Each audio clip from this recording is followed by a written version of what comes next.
madame, monsieur, mes chers amis internautes, bonjour et bienvenue à l'église protestante évangélique de Philadelphie.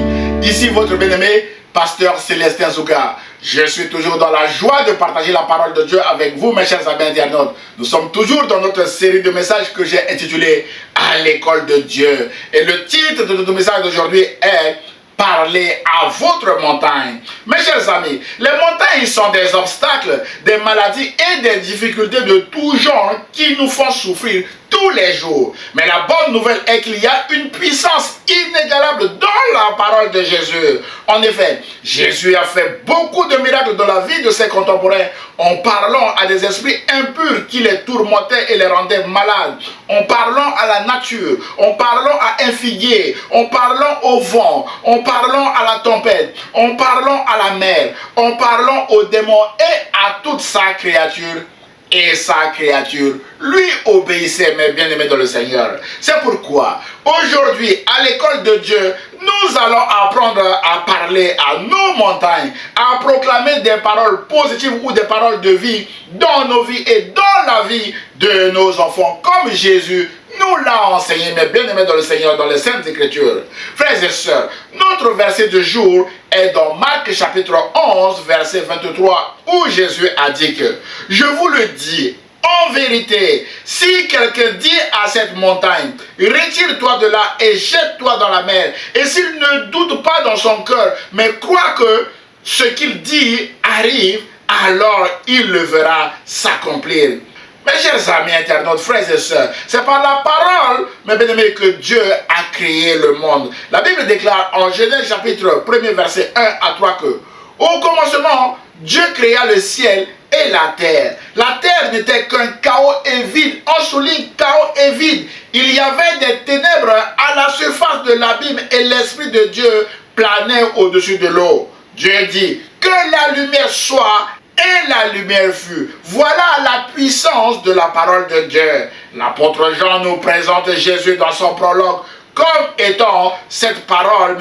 ou cette lumière qui, en venant dans le monde, éclaire tout homme et toute femme aussi. D'après Jean chapitre 1er verset 1 à 9 que je vous invite à lire chez vous. Mon frère, ma soeur, peut-être que votre vie ressemble actuellement à ce chaos qui était sur la terre. Jésus veut y mettre de l'ordre aujourd'hui même et dans demain. Jésus veut que vous déclariez des paroles de vie et d'espérance sur votre vie. Car ce chaos ne vient pas de lui. C'est l'œuvre de l'ennemi dans votre vie. C'est par la parole que vous détruirez les œuvres de l'ennemi dans votre vie et que vous vivrez pleinement les promesses de Dieu. Car je connais les projets que j'ai formés sur vous, dit l'Éternel, projets de paix et non de malheur, afin de vous donner un avenir et de l'espérance. D'après Jérémie chapitre 29, verset 11, mes bien-aimés. Et Jésus-Christ est l'accomplissement de cette promesse, mes bien-aimés dans le Seigneur.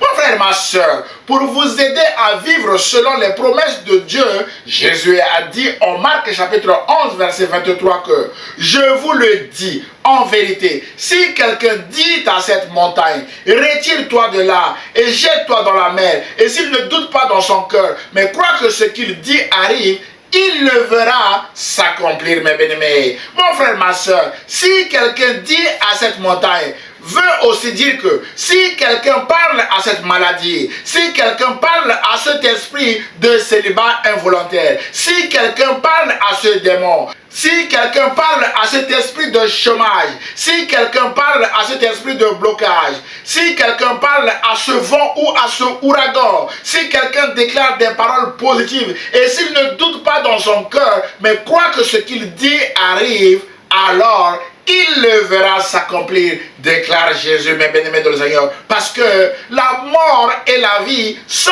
au pouvoir de la langue, d'après notre Proverbe chapitre 18, verset 21 que nous avons lu tout à l'heure, mes bien-aimés. C'est pourquoi vous devez parler à votre montagne. Frères et sœurs, face à nos montagnes, Jésus nous recommande de déclarer la parole de Dieu avec foi, sans aucun doute, car le doute fait obstacle à notre foi et nous empêche de voir la gloire de Dieu. Par exemple, si je suis au chômage, je déclare que Jésus va me donner du travail parce que l'homme ne peut recevoir que ce qui vient d'en haut. alors vous verrez cette promesse s'accomplir dans votre vie. C'est comme ça qu'il faut réagir, mes chers amis internautes. Et c'est ce que Jésus lui-même a fait face à ce figuier qui a complètement desséché. Mais bien aimé dans le Seigneur, Jésus a dit, plus personne ne mangera de ton fruit. Et le lendemain, les disciples s'étonnaient de voir que ce figuier a complètement desséché, mais bien aimé dans le Seigneur.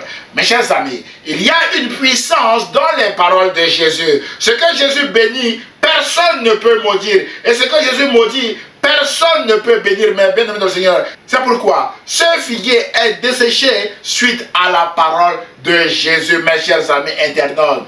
À notre église de Philadelphie, Jésus a dit, j'ai mis devant toi une porte ouverte que personne ne peut fermer. Mon frère, ma soeur, quand Jésus ouvre une porte, personne ne peut la fermer. Et quand Jésus ferme une porte, personne ne peut l'ouvrir, mes chers amis internautes. Les paroles de Jésus sont dignes de confiance, mes bien-aimés de Seigneur. C'est pourquoi ce message vous encourage à mettre votre foi dans la parole de Jésus, car la foi vient de ce que l'on entend, et ce que l'on entend vient de la parole de Christ, mes bien-aimés. Et ce que Jésus déclare, c'est ce qui arrive également. Et Jésus nous encourage à déclarer également, mais bien de notre propre bouche, avant de voir la gloire de Dieu, mes chers amis internautes. Et c'est au nom de Jésus que nous devons parler à notre montagne, car Jésus a dit en Luc chapitre 10 verset 19 que voici, je vous ai donné le pouvoir de marcher sur les serpents et les scorpions et sur toute la puissance de l'ennemi,